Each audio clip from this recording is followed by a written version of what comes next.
to refund tuition. If we were to do that, we would have to go to students and say, give us back your scholarships, and we would have to start to let people go. And so I would only respond by saying that while this is a very regrettable situation for all of us, we're really all in this together, right? It's not as if the mode of instruction that the faculty went to for most people was comfortable or familiar either. So we're really all trying to do as well as we can. I've been very pleased with the results I've seen so far online this week. But that's really where we are. So on that question, so that is refunds of tuition, are there any hands for that?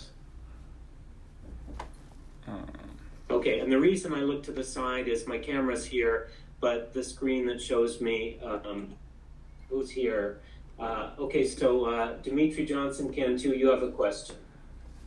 Hello, sir. Thanks for holding this forum. So on that question, is there any way that there could be refunds for other resources? Maybe people had suggested those parking permits, and maybe could the school, the larger campus, do that?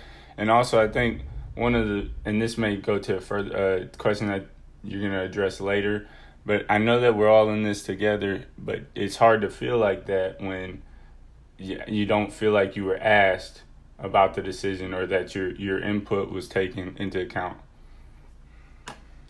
Dimitri, being asked on the question of refunds, I'm confused. Yeah, so the refund part was just about when you buy resources like a parking pass or things like that. Right. Will we be able to get a refund back from the larger university? Because that's, I mean, you can't even use that. Go ahead. You can't really use that now, and there's other resources. Maybe someone else has ideas, but that's just stuff that I've heard or thought about. And then did you want me to restate the other part? Well, let me first answer the parking pass. So one of the questions I got for today is the following. Does the school plan on issuing partial refunds for parking permits and paid resources that are no longer available to the students? And that's not a unit decision. Last week, I was every day on 3-hour virtual meetings with all the senior administration, and I think that was covered. And I went today after I got this question and looked for the answer. I couldn't find it, but I put it back on the agenda for our next meeting, which is Monday. So I'll try and get an answer to that. If anyone is concerned about other resources that are controlled by the Central University like that, please let me know. I know in the case of housing, there are some housing refunds being made, but that's mostly undergraduates. So any other questions on that refund? I would look into this. I just don't know the answer on parking. Connor Cafferty, you have a question on the refund issue. Connor, go ahead. Yes, Dean Crawford, thanks for hosting this. Mine is just perhaps when you bring that topic, could you ask about other, mandatory fees and things that we pay for services we're no longer getting, like recreational services fee, student services fee, monies that, aren't being spent, just since you're bringing it up with the central administration as is. Yeah, especially those, I'd be happy to, but especially for those things that are handled centrally, it would help me if people indicate their particular concerns, rather than just for me to say, what about student expenses? Things could get lost between the cracks. So I'm happy to do that, but I need to know what in particular is of concern. So if you and others could do that, that would be great. And maybe, okay. Connor, if as the SBA president, maybe you should, see if students have particular concerns, because they're probably not limited to just students in our unit. So on these again, university-controlled resources, please communicate either with me or with Connor. Dimitri, on the second part of your question, I'm not sure. Were you talking about the grading decision? Yes, sir. Yes, sir. Yep. And I'll get to that. I have some questions about that. Did you have any other? Was there anything else on the tuition refund question that you were trying to express? No, sir. Thank you. Okay, so I will get to the tuition because many people have asked about that. Okay, so here's one of those questions. So let me combine. I had a couple of people. I will address the grading now. So I received the following question. Why weren't all students asked about their input regarding the pass-fail system? And then there was a related series of questions. What year were the student representatives who participated? Were any 1L students involved? And was this a faculty vote? Suggesting this has the least effect on 3L students, so why would they have so much influence? Was there a notice of a hearing process that students were allowed to give comments? How many students were allowed to vote for this?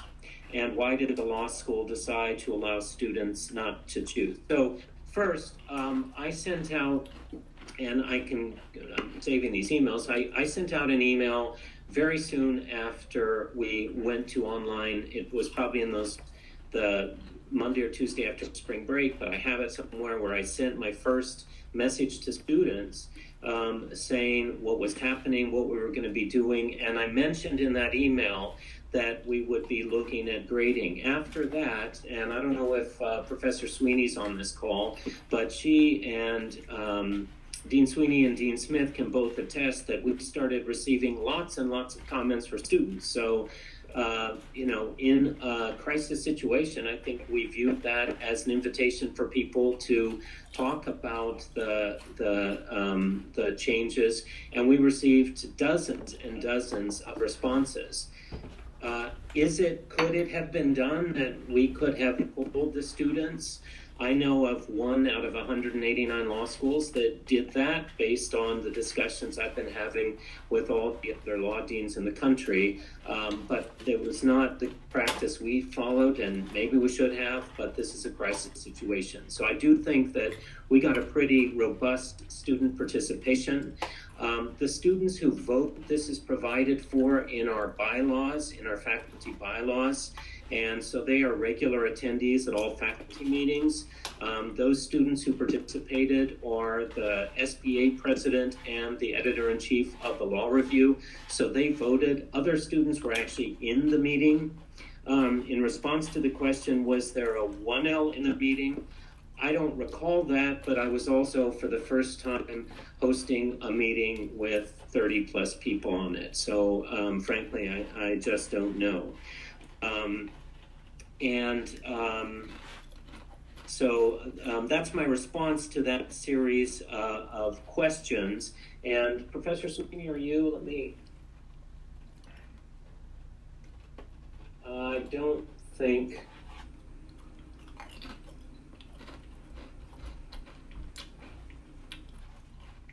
So, Dean Smith, I see you're there. Do you want to add anything to what I've just said?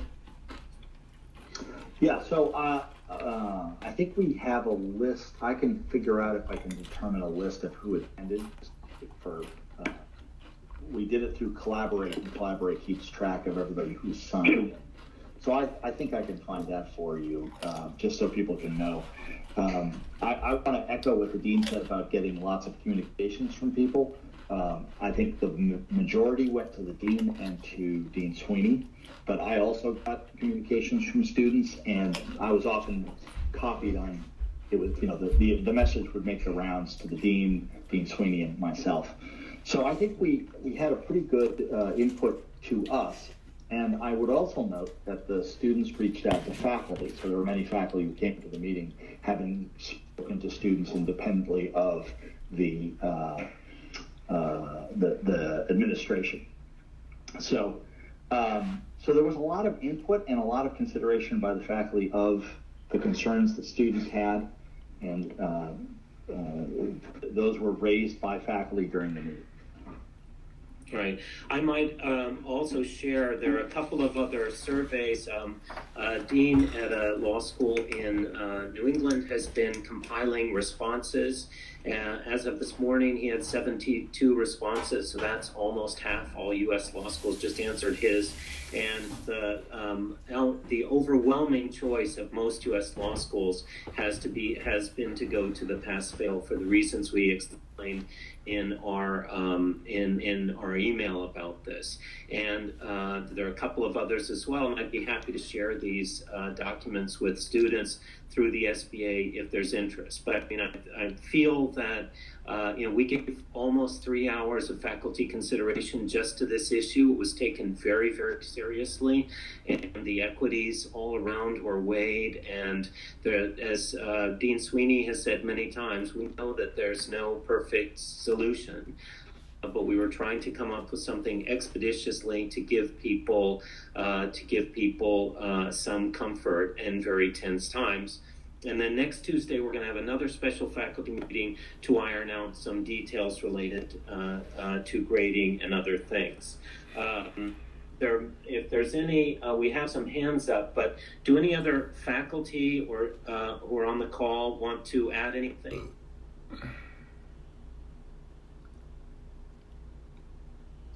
Okay, Jessica Knowles, you have your hand up. Go ahead, please. Yes, I have a question regarding, there was a partnership tax law class that had ended and the final exam had been graded and grades had been posted to a certain extent. I'm wondering if those grades will also be pass-fail even though they were given prior to this decision. Okay, thank you. In fact, another student, not you, but another student who is on the call, sent me about that, asked about that class, and I'll read a portion of that student's question to me. I completed LLC and partnership tax and earned a letter grade lower than my overall GPA. Again, this is not Jessica Knowles, just to clarify, and my second lowest letter grade in 4 semesters. If that grade counts and I'm not able to earn other letter grades, then I'm forced into a situation that hurts my GPA and rank in a way that would ever not otherwise occurred. And so the student asked the same thing that Jessica did, will that count? We didn't consider that particular situation. I've said to students who have written to me about these particular requests like this one, and so Jessica and those others in that class, or who have already been graded, this will be something the faculty would consider. However, and I want to make clear, this is not my decision, right? This is a faculty vote. Based on the discussion last week, I would be surprised if the faculty did not say, this is, as most faculties in the United States, not all, but most, that this was a faculty decision. We're going to pass-fail for all courses in this exceptional semester, and we're not going to make exceptions. However, if people have particular concerns, again, I'm putting these things on a list, so at least all of these issues that are brought to us by students will be heard. Let me see if there's...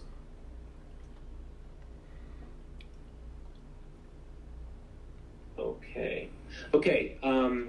There are no other hands up. Are there anyone have a hand that wants to, Connor Cafferty, go ahead.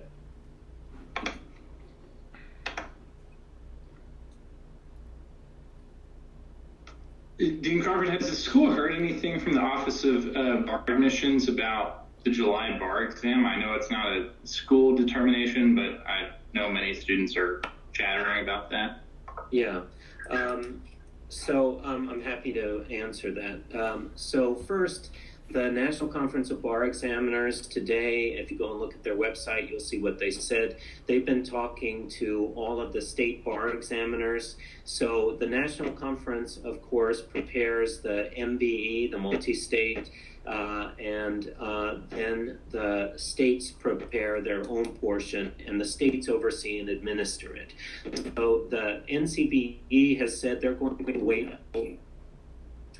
They're going to wait until May 1 or May 5 to make a decision about the July bar exam. I can also tell you, however, I've had lengthy conversations throughout this week, including a long one today with one of the justices on the Kentucky Supreme Court, and that's relevant because the Supreme Court ultimately authorizes the Board of Bar Examiners. The board works for the Supreme Court, and so the Supreme Court will be the decision makers. They're following this very closely. They've reached out and talked to all of the deans. Actually, they reached out to me. I organized a meeting with the other two deans in Kentucky. We met last evening and gave our opinion. I shared it with both one of the bar examiners and then one of the Supreme Court justices because they're meeting in the next week to consider this. And I don't know if that decision will be announced by the court or by the individual schools, but they're definitely on this. I was also just from 3 to 4 today, I was on a national conference call for all law school deans at ABA-approved schools, and we covered this issue among others. And so law deans across the country have been weighing in on this on behalf of their institutions. So this is something very much on everybody's mind. One of the possibilities is to have a fall administration of the exam if they cancel July, or to hold that off as a date. But it's an evolving and uncertain situation. Does that answer your question, Connor? Yes, it does. Thank you, Dean Crawford. Okay, is anyone else out there? Katie Davidson, you have your hand up. Hi, Dean Crawford. Thank you for holding this. I have a question. I'm applying for judicial clerkships in this upcoming cycle. So our transcript, when we submit these applications, will reflect pass-fail grades. And I wonder if this is something that the faculty could bring up, maybe having some kind of explanatory note on our transcript, since we'll be going against other 2Ls and 3Ls that are from institutions that have optional pass-fail or are not doing pass-fail at all. Right.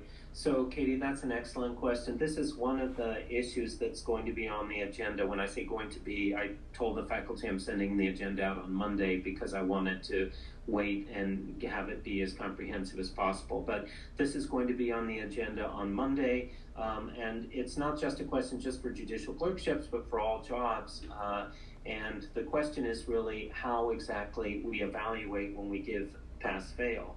Now, I will tell you that the staff of the American Bar Association section of legal education, who just spoke to all of the U.S. law deans on this call I was just on about evaluation, they, also speaking for their accreditors, the U.S. Department of Education, stress how important it is that the evaluation still be rigorous and comprehensive. And so, and they expect us not just to say, well, you've scribbled your name on a piece of paper, that's okay. So we're going to look at this as a faculty, and I hope we'll have a resolution by Tuesday, whether it will go on a transcript or in some separate form, that people record their grades, and then so long as it's a D- or above, they give the pass, but they know the grade. And so this increases the importance then also of having faculty advisors, that you go to your faculty member, taught the course, who can say, if Katie had received a grade during this extraordinary time, she would have received the following grade. I mean, I think it's important to remember here that the judges also are aware of this, right? Everybody's in this extraordinary time. And once again, the vast majority of U.S. law schools have gone pass-fail.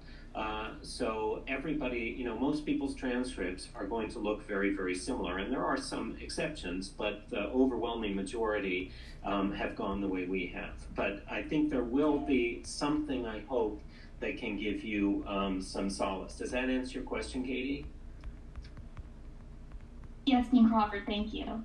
Okay, Elizabeth Clements, you have your hand up.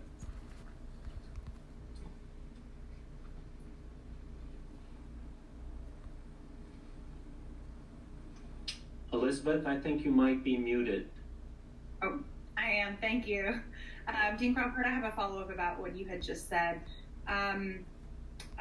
I think one of the things that will make a difference for us is whether or not judges know that our pass-fail is mandatory or chosen. Because I think if we pass all of our courses, but they don't know that we didn't have the option, and another student, another law school applying for a similar job or clerkship did have the option and had, a good combination of A's and B's, then that will look better on them than on us. So I think just to have somewhere on the transcript, it was mandatory school-wide would help make that not affect us. Right, that's very helpful, Elizabeth. I will, and again, this is not just for our unit, this is for the university, so that I will raise this in the senior administration meeting on Monday as well. And I received a memo that the provost sent out to undergraduate students today. She may have addressed this. I haven't had a chance to look at it yet, but it's a good point. And so I'll make sure that if it's not addressed already, that we can get an answer on this. And getting these answers, I am taking notes of these things as we go along.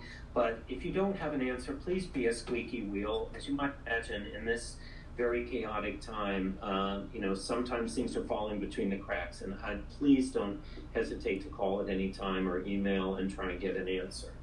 So does that answer you, Elizabeth? Yes, it does, Dean Crawford. Thank you. Okay, great. The next question I have was about the fact that some schools allow students to choose some courses pass-fail, others. I believe I've addressed that. Yes, it is true there are several different options, and again, I'd be happy to share the documents of where schools have gone. But once again, the overwhelming majority, I just saw 4 or 5 in the hour since before this meeting, Alabama, George Washington, on and on, have gone to pass-fail. But I'd be happy to share that. Dimitri Johnson Cantu, you have your hand up. Yes, sir. Oh. Dimitri? Sorry, I was muted as well. Yeah, you did cover that, and thank you for doing that. I think one thing a lot of people would like is just a reasoning in why this was the best choice for us. I know other schools are doing it, but what's the reason for doing it? And because I'm sure there were plenty. Everybody in that meeting is very smart, and they thought through all of the things that go into this decision, probably, most likely. Right. And just how did you guys come to the conclusion that this was the best decision, even though there were others? So Dimitri, there was a difference of opinion. It was not, I recall, and one of the deans may correct me, it was not a unanimous vote, but it was an overwhelming vote. I see Dean Sweeney is on, so I'll ask her to jump in here as well, because she and I, as Dean Smith said, handled the higher volume of student responses on this beforehand. And I was also constantly feeding her, because she was chairing the subcommittee that came up with the proposals. I was feeding her with what I thought were the most interesting positions from different schools around the country as they grappled with the issue. In short, I think it's fair to say that what was most persuasive, this was my impression of the vote. So I'm just one person here. I'm not speaking for the faculty. My impression, to me, all of you have this concern, is the thing that motivated the faculty the most was the deep uncertainty that we're in now. So students may be well now, faculty may be well now, but we don't know what's going to happen in a month. People can get sick. We may have to suddenly shift to coverage by others of the courses at the last minute. And we just felt that the tensions were sufficiently high at this time that we wanted to encourage people still to have an incentive to study. And the reason to do that are the reasons that Elizabeth Clements and Katie Davidson mentioned, that you still want to be able to get good recommendations, and we may preserve some way that we can see that students could say, well, here's what I would have gotten. We may do that. I don't know. That's going to be a faculty vote. But I think it was really just the equities that there are so many uncertainties, and that it disproportionately, people, for example, some people have crappy internet access. Some people live in rural areas where they're almost unable to connect. Some people are at home with 3 and 4 kids. Some people are taking care of elderly parents. Some people have anxiety disorders that are aggravated now. So there are just so many things that each of us individually may not be confronting. We really thought, and again, like most faculties in the country, that this was the best judgment. Dean Sweeney, there are a couple of hands, but maybe you want to add something. Yeah, thanks, Colin. The main thing I just wanted to add is, I mean, the email that you sent, Dimitri, was mentioned asked why we didn't adopt the university policy. And I just want to point out that the university policy requires students to elect pass, fail, or grade for each class before they take the exam. And that was something we definitely wanted to avoid, or at least most of the faculty wanted to avoid, because it would force students to predict and choose which classes they think they would do well in, and which would mean they would have to, be accurate. And sometimes students are not always accurate as to which classes they're doing well in or not. And they would also have to stick to that decision even if their circumstances changed between the election and the actual exam. And that was something we decided was not a good idea. It's fine maybe for undergraduate where the exam isn't such 100% of their grade in some cases for our classes, where there's work that they can do, and so the exam's just a small part of their grade. But for us, for a lot of classes, it is the entirety of the grade, and that was a level of stress we did not want to put on the students. So that is the reason why we did not follow what the university wanted to do for undergraduates. Anyone have a question for Dean Sweeney? Or yeah, please. Dimitri, do you have any follow-up there? No, I mean, I do want to wonder why, like, I understand that plenty of people in different situations, there's a lot of people I know that have those situations, and I talked to them and they didn't particularly agree or think that this was the best situation or best choice for them. And so I was wondering, could that have been taken on a case-by-case basis, but I understand what you all are saying. This was a really hard decision. There was no solution that would have just made it better for everybody. We basically were being forced to choose which groups of students would get advantages and which would get disadvantages. And in the end, we chose to protect the students that are struggling the most. And yes, that came at a cost maybe for some students who, wanted their grades, and I understand. And we understood, and this was not easy. And we basically just did what we thought was best, not knowing what the future holds. So I appreciate that some students are frustrated.